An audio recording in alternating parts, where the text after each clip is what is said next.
नमस्कार। Battle of Bengal में आप सभी का स्वागत है। आपके साथ मैं हूं खुशबू। पश्चिम बंगाल में ममता बनर्जी ने ऐतिहासिक जीत दर्ज की है और दूसरी तरफ अमित शाह का 200 पार का दावा जो है वो फेल हो गया है। पश्चिम बंगाल में ममता क्यों जीती और बीजेपी क्यों हारी, इसी पर बातचीत करने के लिए हमारे साथ स्टूडियो में मौजूद है कैपिटल टीवी के editor in chief doctor Manish Kumar. Doctor साहब बहुत बहुत स्वागत है। धन्यवाद। डॉक्टर साहब, जिस तरीके से ममता ने बंगाल में जीत हासिल की है उसके क्या मायने हैं और इसे किस तरीके से देखते हैं? देखिए, ये जो रिजल्ट आया है उसके लिए ममता बनर्जी को सिंगल हैंडेडली मुबारकबाद देना चाहिए जी।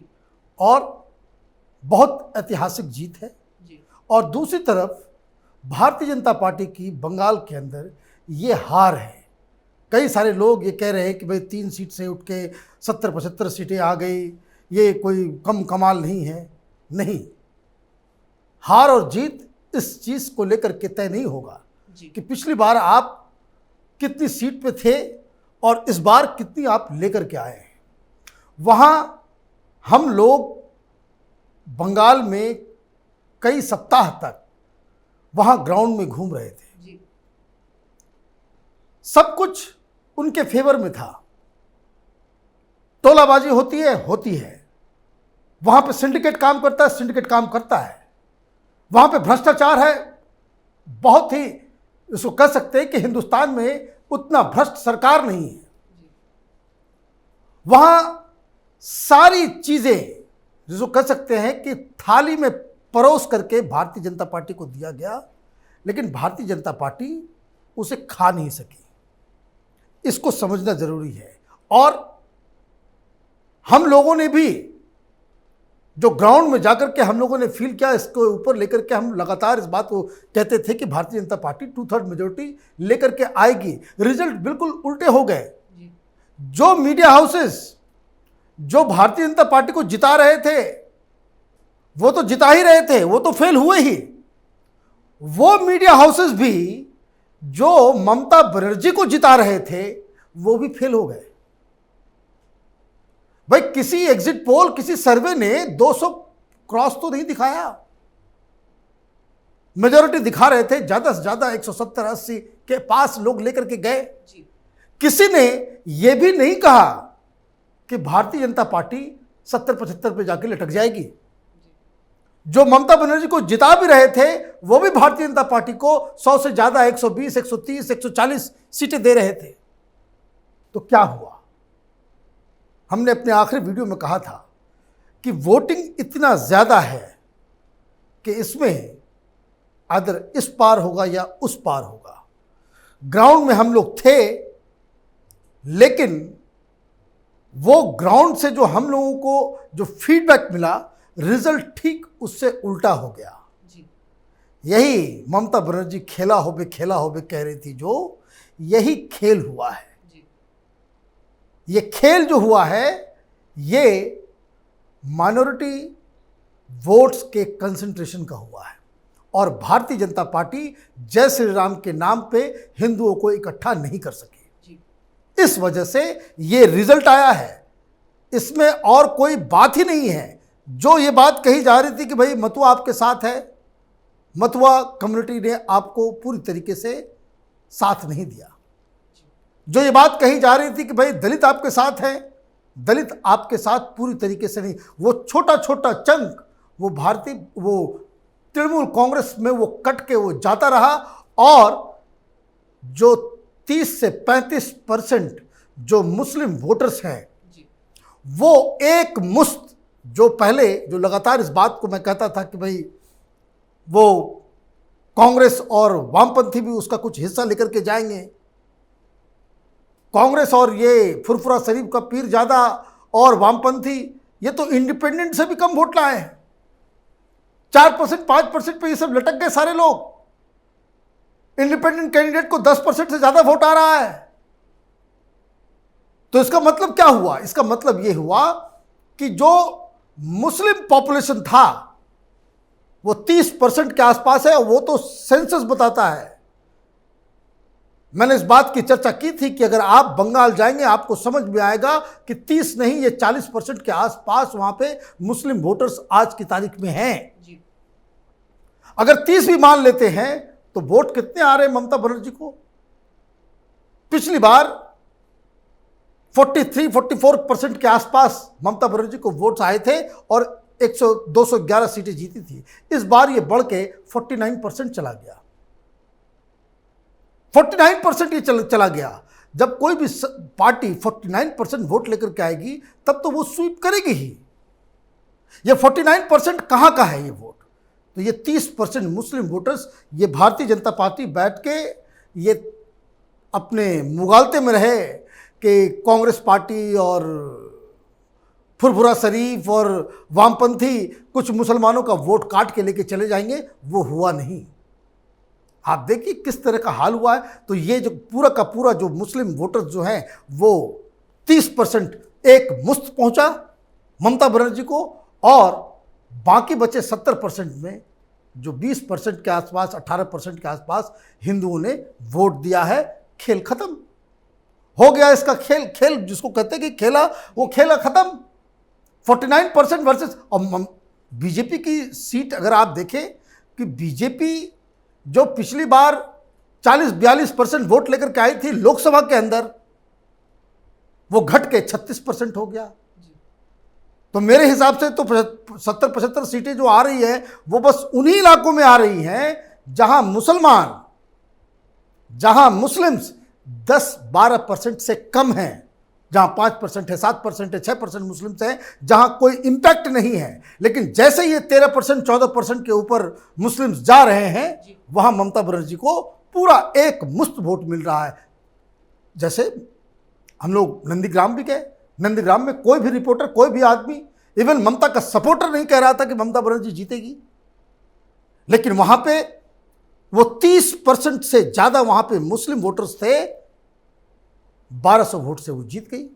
जब ममता बनर्जी की सीट जो है फंसी हुई थी, तो कोई भी आदमी ग्राउंड में जाकर के वो तो यही कहेगा कि भाई ममता बनर्जी जब खुद अपनी सीट नहीं जीत पा रही है, ग्राउंड से उस तरह की चीज आ रही, तो ये जो साइलेंट वोटिंग हुआ मुसलमानों का कि बिल्कुल भारतीय जनता पार्टी को जीतने नहीं देना है, चाहे इसके लिए फुरफुरा शरीफ को गच्चा दे दो या कांग्रेस पार्टी को वोट ना दो, या तो ये सारी चीजें उसमें काउंट की है, और इसलिए मेरे हिसाब से ये रिजल्ट आया है।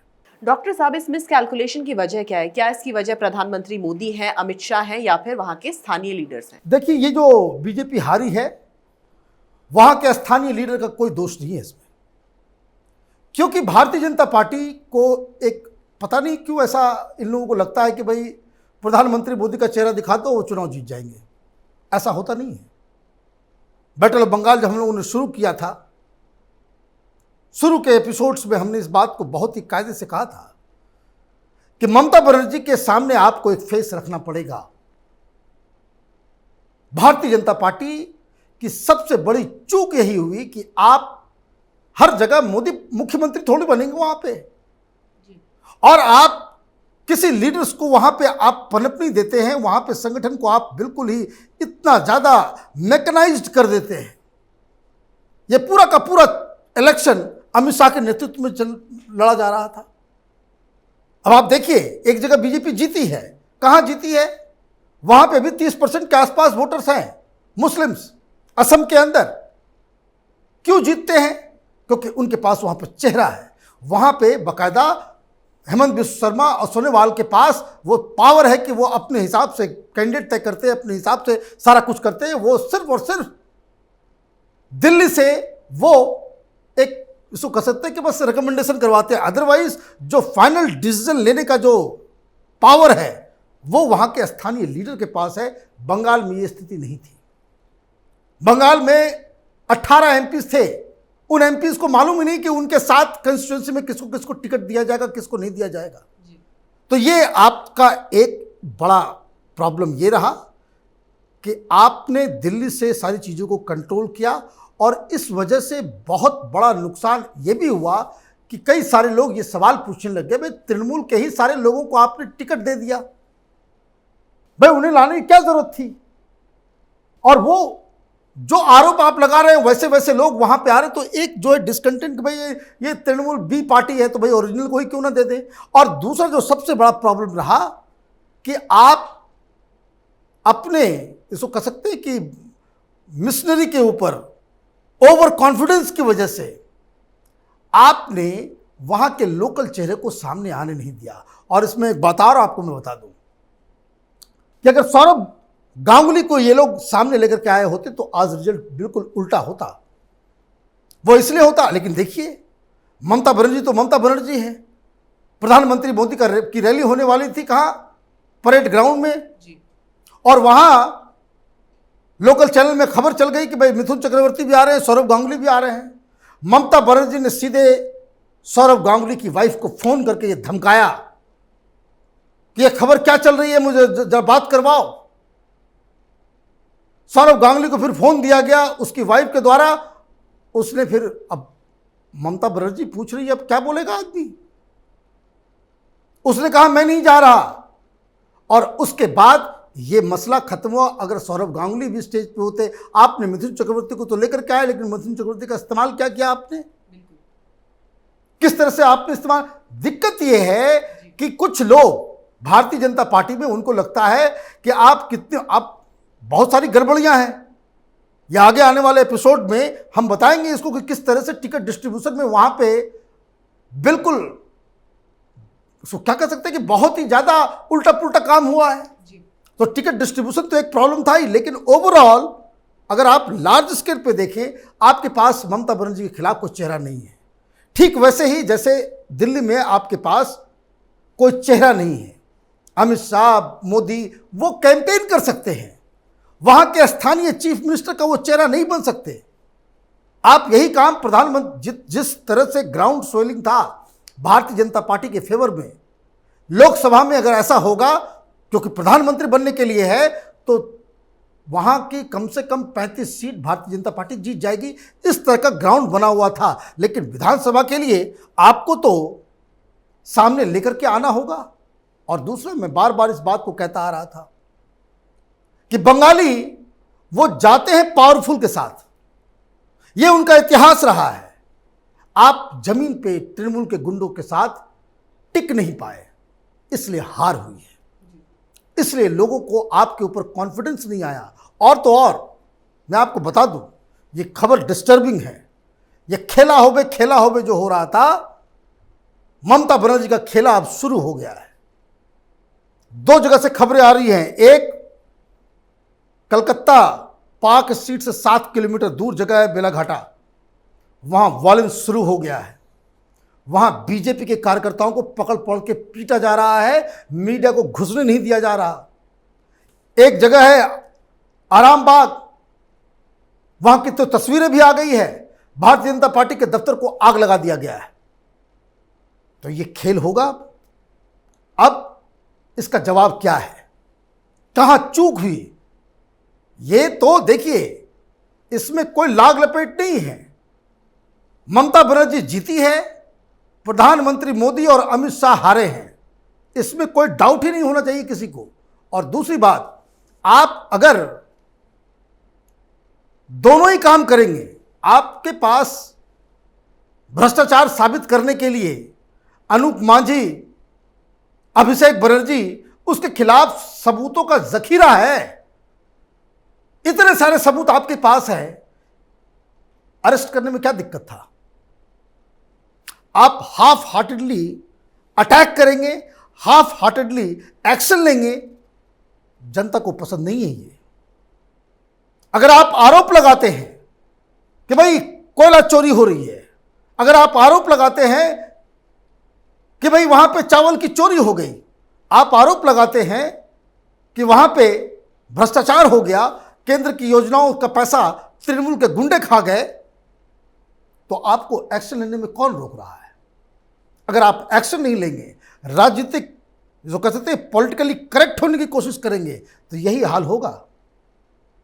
भाई महाराष्ट्र में भी हो रहा है। महाराष्ट्र की जनता भी भारतीय जनता पार्टी को क्यों वोट देगी? फिर आंख के सामने सब कुछ हो रहा है, सारी गंदगी दुनिया के सामने है। वहां टोलाबाजी से बंगाल में कौन आदमी त्रस्त नहीं है? और ये मैं कहीं सुना ही वो बात नहीं, दिल्ली में बैठ के बात नहीं करता। बंगाल के हर डिस्ट्रिक्ट को मैं बाकायदा मैं जानता हूं अच्छी तरीके से, वहां के लोगों से मैं रोज बातचीत करता हूं। ये सारी चीजें होने के बावजूद अगर आप हार जाते हैं, ये ठीक वैसा ही है। फुटबॉल मैच आपने कभी देखा है कि भाई कभी कभी ऐसा सिचुएशन बन जाता है कि आपके पास बॉल है, आप घुस गए अपने एनिमी के गोल पोस्ट की तरफ और सिचुएशन ऐसा बन जाता है कि गोल पोस्ट खाली पड़ा हुआ है, उसके जो डिफेंडर हैं वो कहीं गिरे हुए हैं, गोलकीपर भी दूसरी साइड में है, आप हैं, सामने बॉल है और सामने गोल पोस्ट है।